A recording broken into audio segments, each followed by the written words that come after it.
Hey, welcome to the channel. My name is Jason, and here I talk about all things story. And the story I'm talking about today is episode 63 of my ongoing series, Worth 1,000 Words, where I write a 1,000 word short story inspired by a piece of artwork. And today I tackled something that I am not a huge fan of, and that is vampires, as I'm sure you can tell by the title and the thumbnail. But I could not pull myself away from this image. It was so emotionally evocative that I had to find out what this young lady's story was. And the music I listened to inspired the story more than I realized. If you haven't seen the film, you're not going to know at all what I'm talking about, but that film is called Lamb, and it's a fantastic movie.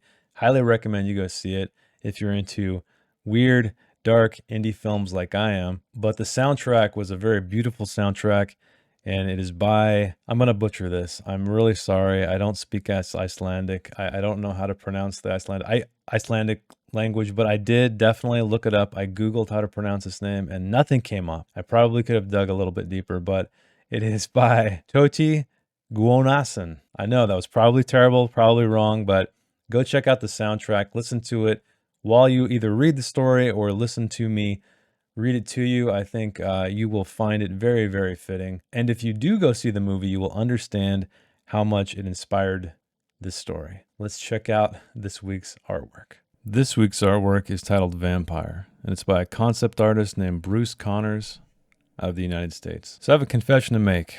I really can't stand vampires. I've never liked vampires. I've never found them interesting. I've always loved monsters growing up as a kid, and I still love them. Vampires, though, never really appealed to me. Maybe it's their fanciness, their cockiness, their arrogance. I don't know. I've never liked them. But this image spoke to me. But look at the expression we have here on this woman who has clearly done something that she regrets. And I wanted to find the story there. I love, again, the fact that we don't see what she did. We see her reaction to that. And we can only imagine what, if the camera was just tilted a little bit more, might be revealed in the reflection of that mirror. So Bruce, thank you for illustrating such an amazing and emotive piece of artwork. I look forward to discovering the story. So that said, let's see what I came up with. She had eyes Magda could look into forever. A new color, one Magda couldn't place. Elusive, it shifted just as she was about to recognize it. Magda chased it, let her gaze relax because it was the only time she could capture it, though ethereal, otherworldly, unnameable. Lisbeth, her name. Almost a whisper, even when you shouted it. A faint touch of tongue to teeth, then lips, then teeth again. It ended like it began, and Magda never grew tired of saying it, shouting it, whispering it, laughing it, as she did now while Lisbeth made a joyful face at her, one that didn't change like her eyes. Magda had changed. Would Lisbeth love her all the same? She hoped, she prayed, she asked, "Do you love me?" Lisbeth answered with a curve of her lips, the rise of her cheeks, the gleam in her eyes. "I'm glad," Magda said. "So glad." Magda went to hold Lisbeth, but her hands remained fused to her back, fingers tied in knots. She didn't deserve to touch her, though she desperately wanted to. As much as Magda loved their home, it was no place for them any longer. "Will you come with me?" Magda asked. "To the places we spoke of?" "Well, the places I spoke of. I know. I never shut up, do I? I can't help it, you see. The walls here are so dark, even though the windows are so big and bright. Can't you see?" Magda went to the window that overlooked the cobbled yard, now puddled from last night's rain. She couldn't help but imagine them beetles, those stones, creeping around in shallow water, bumping against each other, going nowhere. She rubbed the goose flesh on her forearms. "So cold," Magda said. She put another blanket over Lisbeth, who lay on the bed, watching her. "You don't look it. I'd climb in there with you, but I fear I may bring a chill." Lisbeth smiled, her eyes batting long lashes makeup would never need touch. Magda chose the bedside. Her hand rested close to Lisbeth, and she felt her warmth, walked her fingers closer, their tips prickling with heat. She stopped short, still afraid of how Lisbeth might react. To Magda's surprise, Lisbeth grasped her two elongated fingers and squeezed. Magda's heart fluttered, and for the first time, she felt her body produce heat, flooding her face and bleeding from her heart. She thought she might die, though she knew that impossible.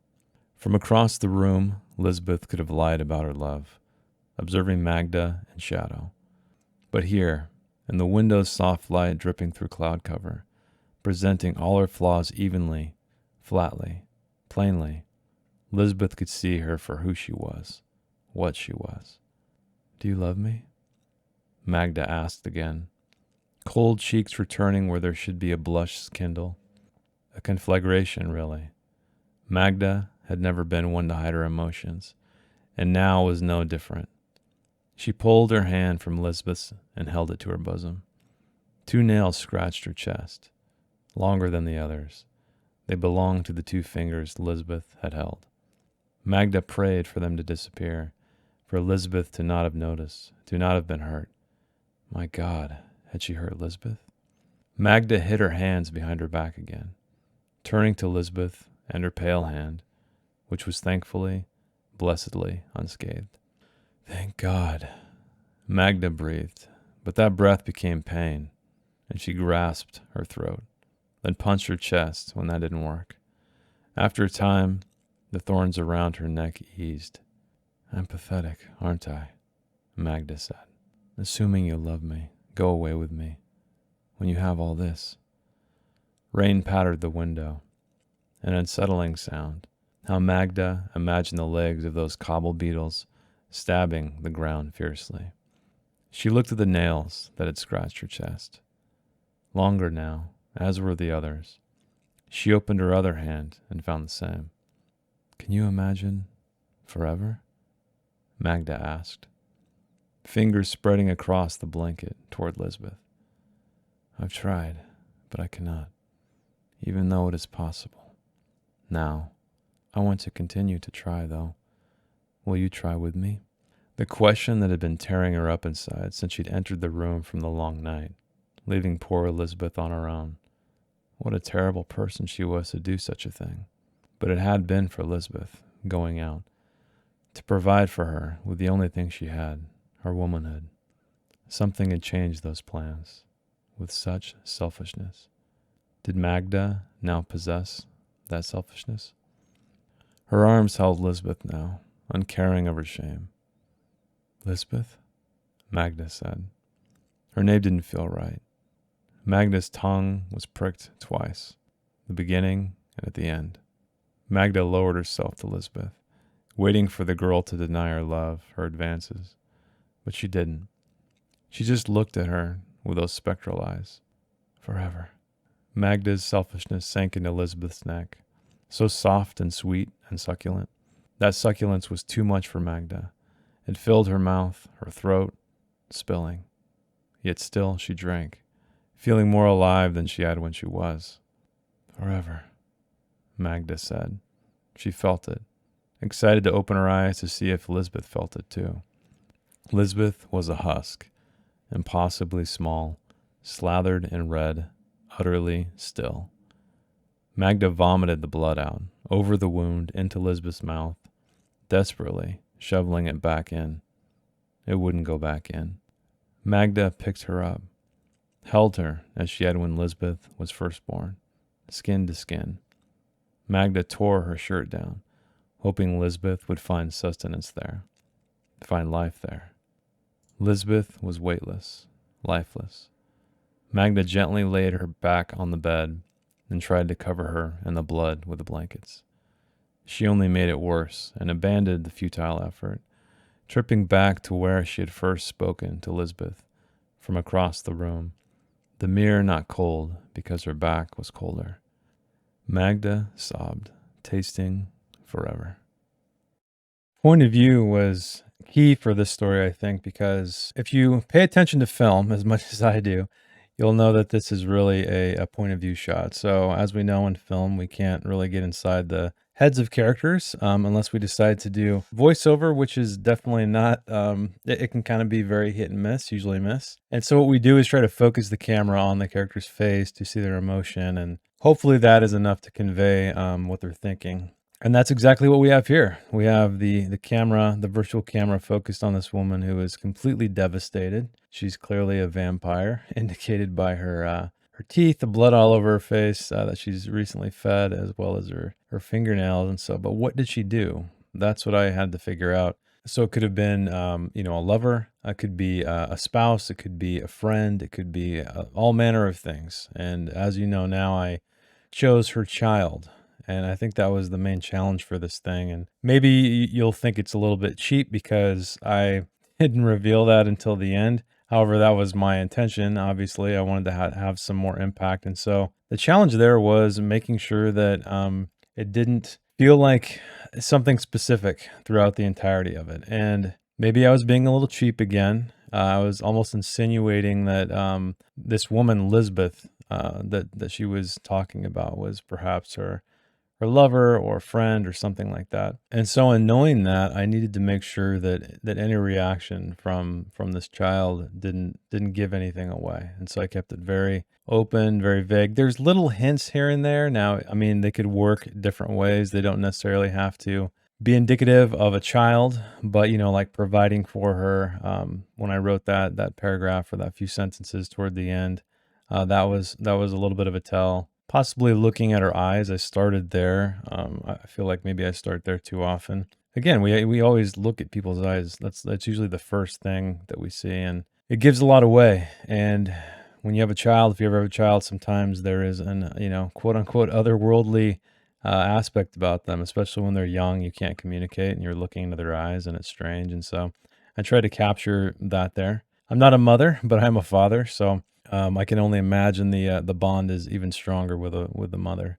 And also, it was an opportunity for me to stop and think, and I think that's usually what I have to do on all of these is sort of get warmed up, so to speak. And sometimes I don't change the first lines or paragraphs very much, and I luck out, and other times I change them quite a bit. And I try to set the stage. I didn't really set the stage too much in terms of the environment they were in. I was giving little tells here and there, but again, I don't think that's very important, and I really try to pay attention to that when I'm writing is what is important to the character, because I am writing from this woman's POV. She's not looking at every little sconce on the wall as you see here, what the wallpaper looks like, or anything like that. She has a dilemma. She doesn't know if she has the guts to turn her child, because she knows that that's what's going to have to happen. And you may be saying, well, why wouldn't you just let her child grow up and then maybe decide to do that later? That would be a great criticism, and I don't have the answer to that other than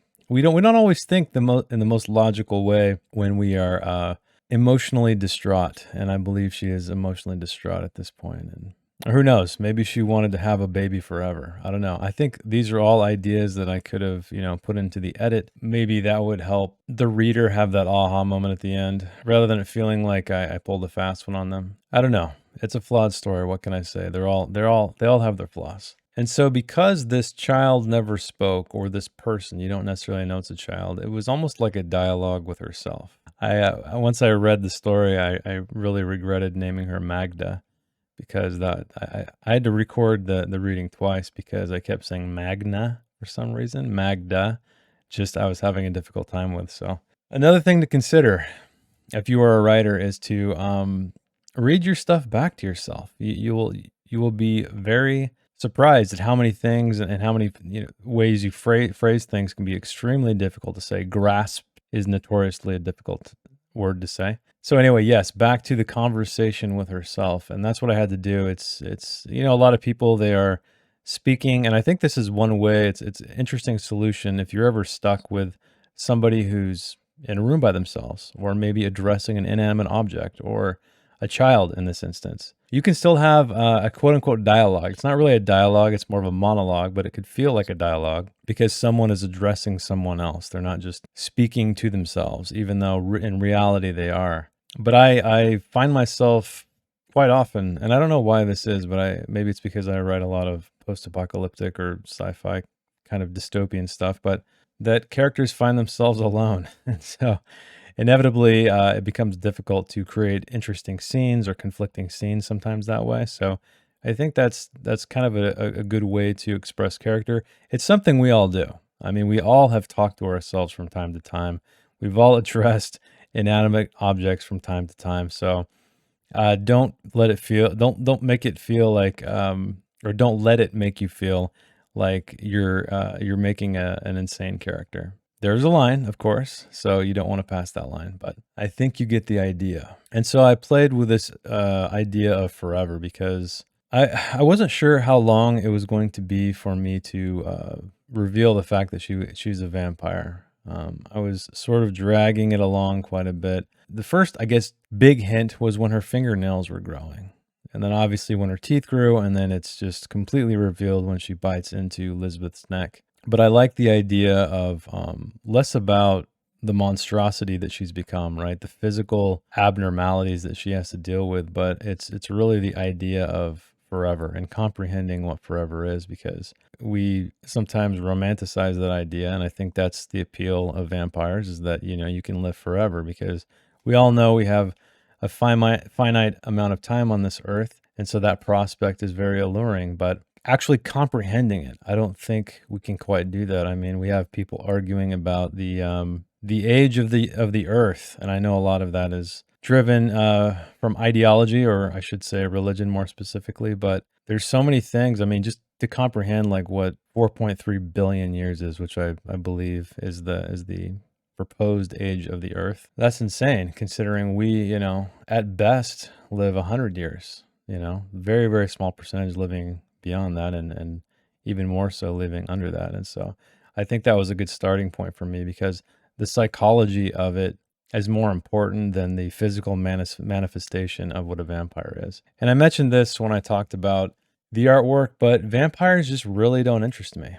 I've never been interested in them. I've seen plenty of vampire movies. I enjoy them, but I've never found that mythological creature particularly interesting. And I think maybe it could be that they're usually depicted as someone who is not tortured, and something appealing, like a werewolf, right? A werewolf is someone who is tortured. They transform into this beast by the full moon, and it's a very painful experience. And meanwhile, you have these vampires just traipsing around, living forever, usually very wealthy or have accumulated wealth, arrogant, etc., etc. And that just doesn't really interest me. I guess I prefer the tortured soul, or I guess vampire stories where they are sort of relegated to the shadows, like they have to hide in the sewers, or in the dark alleys or underground or something like that, rather than living in a fancy castle or being a successful CEO of a company or something like that. But again, I couldn't be that bias could not sway me from doing this piece, because it's just so emotionally powerful, and that's really what I try to do in my stories, is just capture emotion, because as Saul Stein says, fiction is the art of evoking emotion. That is the entire point of fiction. So at least in his eyes, and I know I quote him a lot, but he was one of the pivotal writers that I've come to find, and highly recommend Stein on Writing. I've read it numerous times, probably 3 or 4 times, and always pick something else up new. And here I am writing about forever, selfishness. I like that I somewhat, personified that. Magda's selfishness sank into Elizabeth's neck, so soft and sweet and succulent. So she's finally giving in to what she is. She's made that decision. And for a moment, she's very pleased with herself. She thinks Elizabeth is going to wake up and, be just like her. But what she did is she drank too deeply. Maybe that would have been a moment that could have used a little bit better pacing. I think that it's such a pivotal moment in the story that drawing that out a bit, giving it some room to breathe, would have helped it. I don't know. I think about pacing a lot in writing, and it's honestly very, very important to me. And I feel like a lot of writers don't really pay much attention. I'm reading a novel right now called Slewfoot by Brahm, who is one of my all-time favorite artists, and he started writing novels, I don't know, maybe 10 years ago or so, and he has a handful under his belt. They're all decent, but and I feel like he's getting better and better with each one. But in this one, when the protagonist Abatha is encountering Slewfoot, I feel like there's just really not much dread there. There's not any sense of pacing. You got to slow time down. because that's just so indicative of how someone would feel, I think. And it's almost written in such a way where it's just kind of moving at the same BPM. I don't know why I used a music term, but beats per minute, same tempo. And it's unfortunate because I think it's such an overlooked part of writing craft that it goes beyond the words you write on the page, right? It's the amount of words, it's how much white space you use, how long the sentences are, how short the sentences are. All of those things contribute to pacing, and it gives it an almost cinematic quality. And really, that's what I try to do, even though a lot of times I'm very, very deeply in the head of the character, sometimes to my detriment, I feel like. But that's what beta readers are for, right? And so here again, like I feel like this thing probably could have been paced a little bit differently. I did save the sort of the twist to the very end because again, it's about her just pacing, mentally pacing to come up with this or to make this decision of what to do. And I feel like that pacing or that structure is indicative of that behavior. And it's a dangerous balancing act because I'm only dealing with 1,000 words here, and you just have to make sure the ratio, the structure ratio is where you need it to be. And I'm about done here. I go for about I think an hour 20, hour 21, something like that. So not too bad of a run. I'm overall pretty happy with the story. Like I said, always lots of things to fix, but I think overall it's not too bad.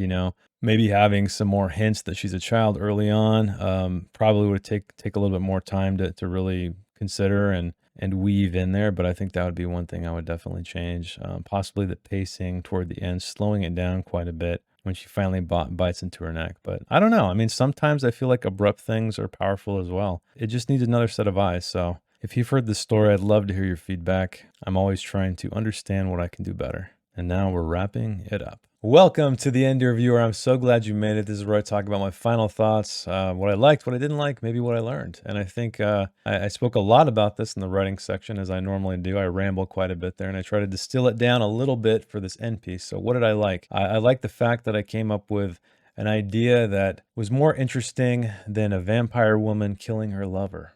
Yes, and she decided to risk killing her child, her young baby. I guess that's redundant. Babies are young. But anyway, her baby, she decided to risk it, and unfortunately, that is what happened. The child died, and I think that the expression on her face is very telling. It's just this grief, and I completely commend the artist here. I mean, what an amazing depiction of an emotion in art, and I completely bought it. I felt this girl's pain, and that's really what took me there. Someone who has lost everything, and the pain of losing a child is just I can't even fathom what that would be like. But I imagine maybe that is the expression one might have if that happened. It was a challenge to try to tease out the fact that this you didn't know who this person was, this Lisbeth she was referring to.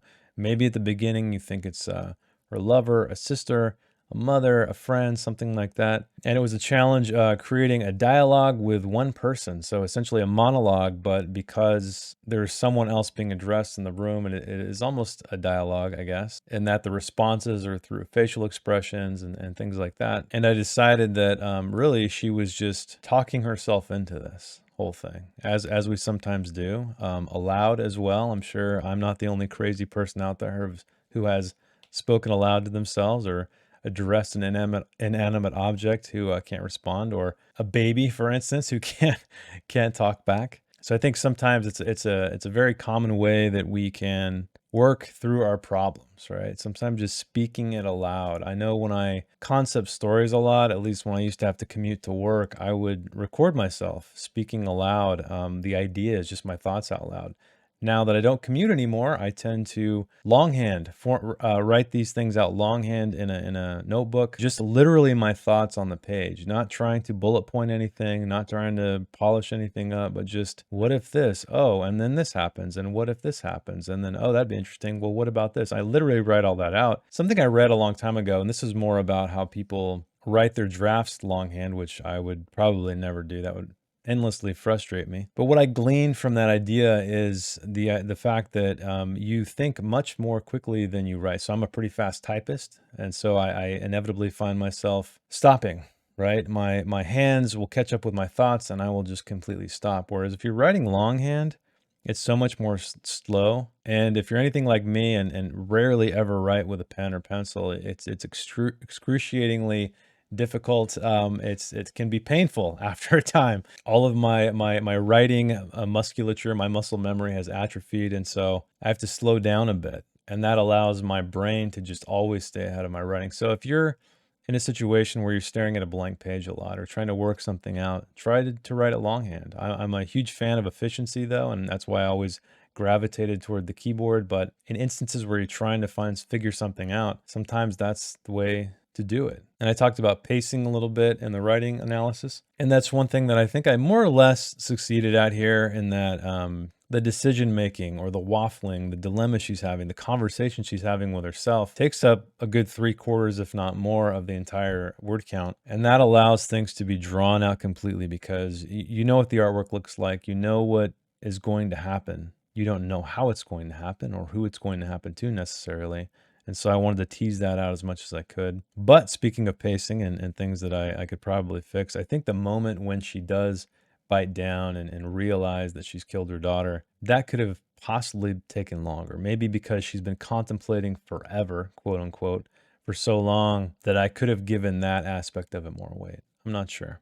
But there's also power in brevity as well, so it could have worked. Tough to say. I also did address a plot hole, perhaps, of the story, in that why was this woman so eager to turn her child into a vampire versus just letting her grow up into someone who could, take care of herself? I mean, what good is a vampire baby?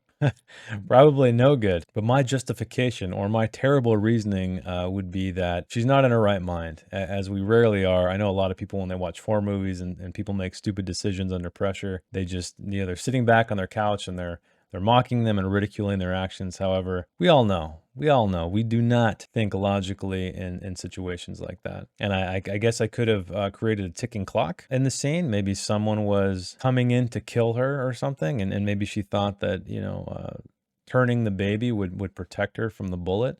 I don't know. There's probably a lot of ways to do it, but if you didn't catch that reasoning, then then I captivated you enough with the story itself to where it doesn't matter. And I think that's the big thing to take away, is that there's going to be plot holes in everything. But if you have successfully entranced the reader in your writing, they're not going to pick those up because they're going to be so invested with the characters. So my recommendation is to stick with that. Don't worry about plot holes as much. I mean, yeah, think through it. Don't just throw them to the wayside. But I know a lot of people who are trying to create novels or graphic novels or any kind of long form fiction where they are so concerned with the structure of the plot and just the details of the story. And I feel like that's a little bit short-sighted, because character is why we come back to stories. At least it's why I do. I feel like it's why you do, even if you don't think you do. But if you would like to support this channel, give me a like if you like the video, subscribe for story-related content. Check out my long-form works in the description. I have a new one coming out. I know I keep saying that, but the proof is on its way. I will reveal that very, very soon. Keep reading,